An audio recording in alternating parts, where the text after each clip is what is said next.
Bien, pour ceux qui l'auront reconnu, il s'agit de la version God Save the Queen des Sex Pistols, que je préfère de loin à la version originale.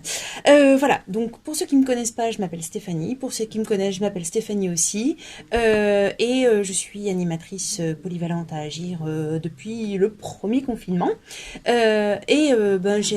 J'anime, voilà, j'ai animé en tout cas 2 fois un atelier qui s'appelle Tea Time, un atelier en anglais où on se permet de parler à bâton rompu sans qu'on ait des barrières d'orthographe, des barrières de grammaire. Et c'est ça qui est marrant.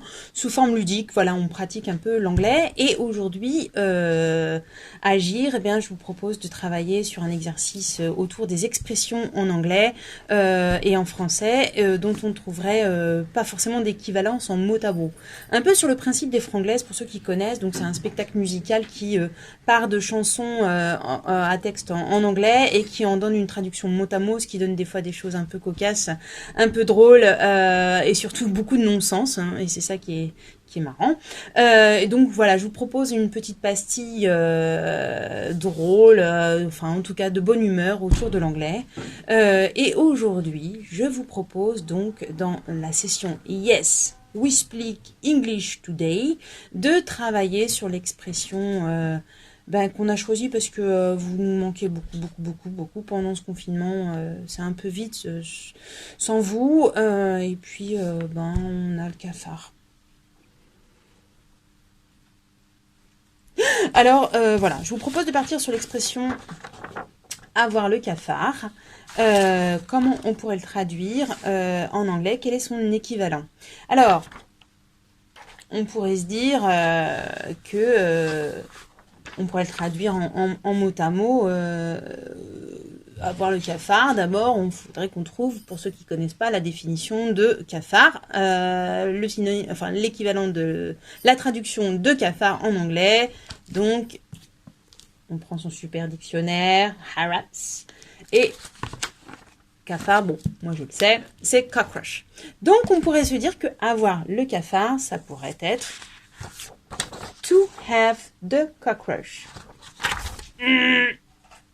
Non. To have the cockroach n'est pas le bon équivalent d'avoir le cafard. Pour cela, il faut s'armer de son plus bel accent anglais. Alors moi, j'ai un truc infaillible pour parler british et avoir le super accent qui va bien. Tout est dans le nez, en fait. Hein. Donc, on se remonte le nez, ce qui a pour effet de remonter la lèvre supérieure, qui a elle-même pour effet de montrer ses dents. Voilà. L'anglais se pratique avec les dents énormément. Ça fait toute la différence.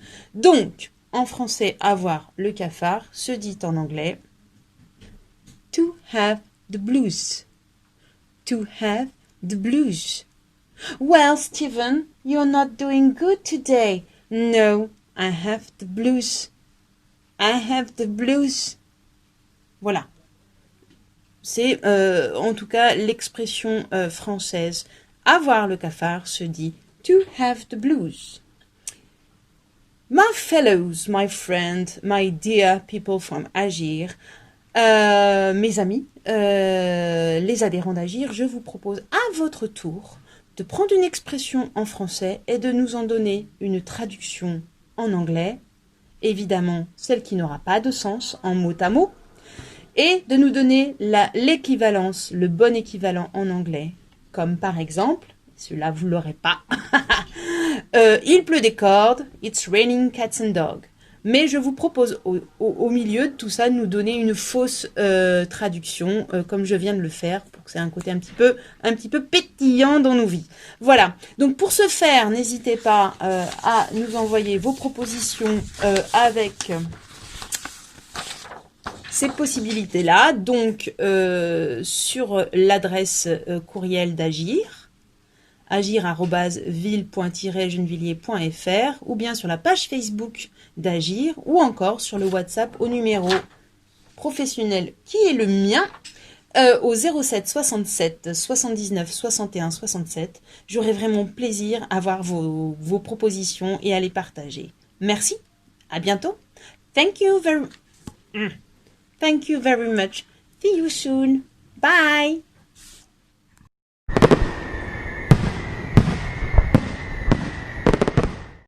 Jerusalema ikayalami ilondoloze uhambe nami zungangisha